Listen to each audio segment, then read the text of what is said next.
Clip number 1157۔ اس clip میں آپ قرآن پاک کی سورہ احزاب کی آیت نمبر 13 سے 14 تک کی تلاوت، ترجمہ اور تفسیر قرآن صراط الجنان سماعت فرمائیں گے۔ بسم اللہ الرحمن الرحیم۔ ترجمہ، اللہ کے نام سے شروع جو نہایت مہربان رحمت والا ہے۔ وَإِذْ قَالَتْ طَائِفَةٌ مِّنْهُمْ يَا أَهْلَ يَثْرِبَ لَا مُقَامَ لَكُمْ فَارْجِعُوا وَيَسْتَأْذِنُ فَرِيقٌ مِّنْهُمُ النَّبِيَّ يَقُولُونَ إِنَّ بُيُوتَنَا عَوْرَةٌ وَمَا هِيَ بِعَوْرَةٍ إِن يُرِيدُونَ إِلَّا فِرَارًا۔ ترجمہ، اور جب ان میں سے ایک گروہ نے کہا اے مدینے والو، یہاں تمہارے ٹھہرنے کی جگہ نہیں تو تم واپس چلو، اور ان میں سے ایک گروہ نبی سے یہ کہتے ہوئے اجازت مانگ رہا تھا کہ بے شک ہمارے گھر بے حفاظت ہیں، حالانکہ وہ بے حفاظت نہ تھے، وہ تو صرف فرار ہونا چاہتے تھے۔ وَإِذْ قَالَتْ طَائِفَةٌ مِّنْهُمْ يَا أَهْلَ يَثْرِبْ، اور جب ان میں سے ایک گروہ نے کہا اے مدینہ والو۔ اس آیت میں یثرب کا لفظ ذکر ہوا، اس کے بارے میں اعلیٰ حضرت امام احمد رضا خان فرماتے ہیں قرآن عظیم میں کہ لفظ یثرب آیا وہ رب العزت جل وعلا نے منافقین کا قول نقل فرمایا ہے۔ یثرب کا لفظ فساد و ملامت سے خبر دیتا ہے، وہ ناپاک اسی طرف اشارہ کر کے یثرب کہتے۔ اللہ عز و جل نے ان پر رد کے لیے مدینہ طیبہ کا نام طابہ رکھا۔ حضور اقدس سرور عالم علیہ الصلوۃ والسلام فرماتے ہیں یقولون یثرب وہی المدینہ،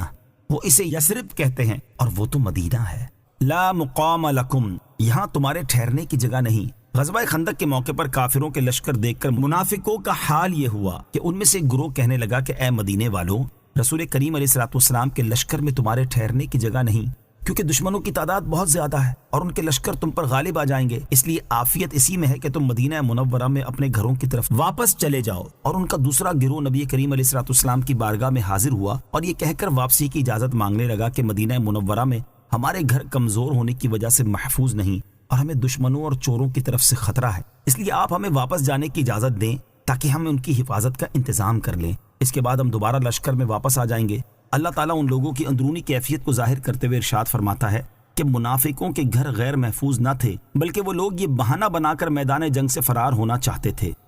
وَلَوْ دُخِلَتْ عَلَيْهِمْ مِنْ أَقْطَارِهَا ثُمَّ سُئِلُوا الْفِتْنَةَ لَآتَوْهَا وَمَا تَلَبَّثُوا بِهَا إِلَّا يَسِيرًا۔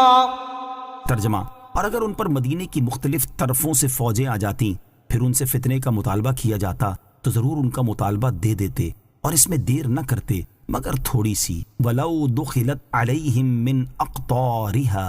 اور اگر ان پر مدینے کی طرفوں سے فوجیں داخل کر دی جاتی۔ اس آیت کا خلاصہ یہ ہے کہ منافقوں کا یہ کہنا کہ ہمارے گھر غیر محفوظ ہیں محض ایک بہانہ ہے، اور اگر بالفرض مدینہ منورہ کے مختلف اطراف سے فوجیں ان پر حملہ آور ہو جاتی پھر ان منافقوں سے مطالبہ کیا جاتا کہ تمہارے بچنے کی صورت یہ ہے کہ تم اسلام سے منحرف ہو جاؤ، تو یہ لوگ ضرور ان کا مطالبہ پورا کر دیتے اور اس مطالبے کو پورا کرنے میں چند لمحوں کی ہی تاخیر کرتے۔ عقیدے کی کمزوری اور نفاق کا نقصان۔ معلوم ہوا کہ جب بندہ یقین اور صبر کی کمی کا شکار ہوتا ہے، بزدلی اور انسانوں کا خوف اس پر غالب ہوتا ہے، ہر دینی چیز میں شک کرتا ہے اور کسی دینی حکم پر عمل کرنے کی صورت میں اگر اذیت پہنچنے کا صرف احتمال ہی ہو تو اس سے گھبرانے لگ جاتا ہے، تو اس وقت اس کا دل عقیدے کی کمزوری اور نفاق کے مرض میں مبتلا ہو جاتا ہے۔ پھر اس کا حال یہ ہوتا ہے کہ مسلمان کہلانے کے باوجود اگر کسی ہلکی سی تکلیف سے ڈرا کر اس سے کفر و شرک کا مطالبہ کیا جائے تو وہ اس مطالبے کو پورا کرنے میں دیر نہیں لگاتا۔ افسوس فی زمانہ اسی طرح کی صورتحال مسلمانوں میں بھی پائی جاتی ہے